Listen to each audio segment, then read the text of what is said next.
Hi everyone. Nifty இன்னுமே அப் ட்ரெண்ட்ல தான் இருந்துட்டு இருக்கு. இந்த அப் ட்ரெண்ட் கண்டினியூ ஆகுற பட்சத்துல நிஃப்டி ஆல் டைம் ஹையை பிரேக் பண்ணுமா, பிரேக் பண்ணதுக்கு அப்புறம் என்ன லெவல் ரீச் ஆகும் அப்படிங்கறத இந்த வீடியோல நம்ம டீப்பா பார்க்கலாம். ஸோ நிஃப்டி பாத்தீங்கன்னா ஒரு சேனல்ல மூவ் ஆயிட்டு இருக்கு. அது என்ன டைம் ஃப்ரேம் பார்த்தோம் அப்படின்னா வீக்லி டைம் ஃப்ரேம்ல சேனல்ல பிரேக் அவுட் பண்ணாம இன்னும் நிஃப்டி அப் ட்ரெண்ட்ல மூவ் ஆயிட்டு இருக்கு. ஸோ ஃபர்தரா மார்க்கெட் என்ன டார்கெட் லெவல்ஸ் இருக்கும் அப்படின்னு பார்த்தோம்னா, அப் ட்ரெண்ட் கண்டினியூ ஆகிற பட்சத்துல அதோட சப்போர்ட் அண்ட் ரெசிஸ்டன்ஸ் லெவலையும் நம்ம பண்ணிக்கலாம். ஸோ சப்போர்ட் 24,500 ஸ்ட்ராங் சப்போர்ட்டா இருந்துட்டு இருக்கு. கண்டினியூவா நம்மளால பார்க்க முடியுது. ஸோ எக்ஸாக்டா பார்த்தீங்கன்னா 450 23,450 450 to 400 டீப் ஸ்ட்ராங் சப்போர்ட். அதோட நெக்ஸ்ட் லெவல் ரெசிஸ்டன்ஸ் 24,800. அடுத்த லெவல் ஆல் டைம்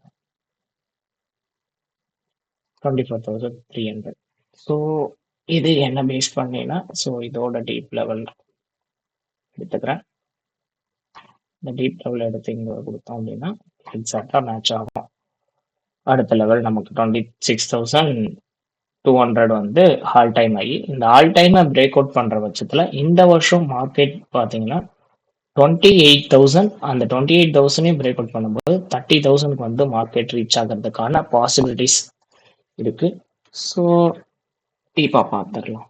இந்த இடத்த பார்த்தீங்க அப்படின்னா ஒரு டபுள் பாட்டம் மாதிரி மார்க்கெட் கொடுத்துட்டு மார்க்கெட் மூவ் ஆகிட்டு இருக்கு.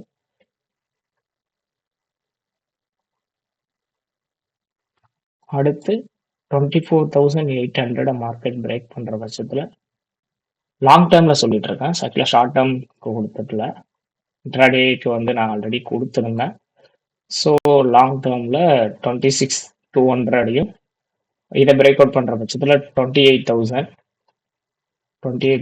பிரேக் அவுட் பண்ற பட்சத்துல ஒரு 30,000 வரைக்கும் இந்த வருஷம் மார்க்கெட் நிஃப்டி இந்த அப் ட்ரெண்ட் அப்படியே கண்டினியூ ஆயிட்டு இருந்தா 30,000 வரைக்கும் மார்க்கெட் போறதுக்கான ஹை பாசிபிலிட்டிஸ் இருக்கு.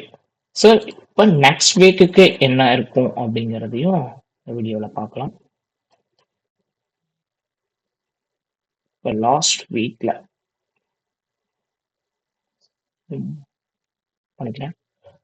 ஸோ டிசம்பர் 20 அன்னைக்கு ஒரு மிகப்பெரிய ஃபால் இருந்துச்சு. ஒரு ஃபுல் ரெட் கேண்டில் உங்களுக்கு தெரிஞ்சிருக்கும். மார்க்கெட் ஹை வால்டிலிட்டியில ஃபுல்லாவே டவுன் சைட்ல இருந்தாங்க. இந்த டவுன் சைட் முடிஞ்சதுக்கு அப்புறம் பாத்தீங்கன்னா ஒரு 6 to 7 days சைட்வேஸ்ல இருந்துச்சு. இந்த ஐயும் பிரேக் பண்ணல, இந்த லோவையும் பிரேக் பண்ணல. லோவை பிரேக் பண்ண அன்னைக்கும் பாத்தீங்க அப்படின்னா திரும்பவுமே மார்க்கெட் ரெக்கவரி கொடுத்துருச்சு.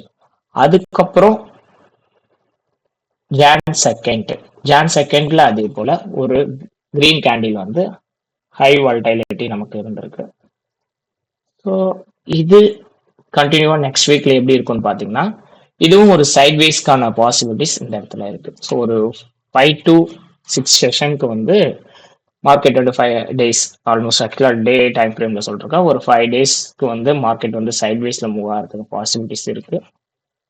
அப்படி பிரேக் அவுட் பண்ணாங்க அப்படின்னா 24,800க்கு மார்க்கெட் ரீச் ஆகும்.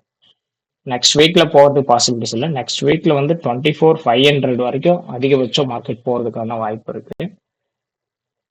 பட் 24,800 நெக்ஸ்ட் வீக்ல பிரேக் அவுட் பண்ணாது, ரீச் பண்றதுக்கான வாய்ப்பும் கம்மியா தான் இருக்கு.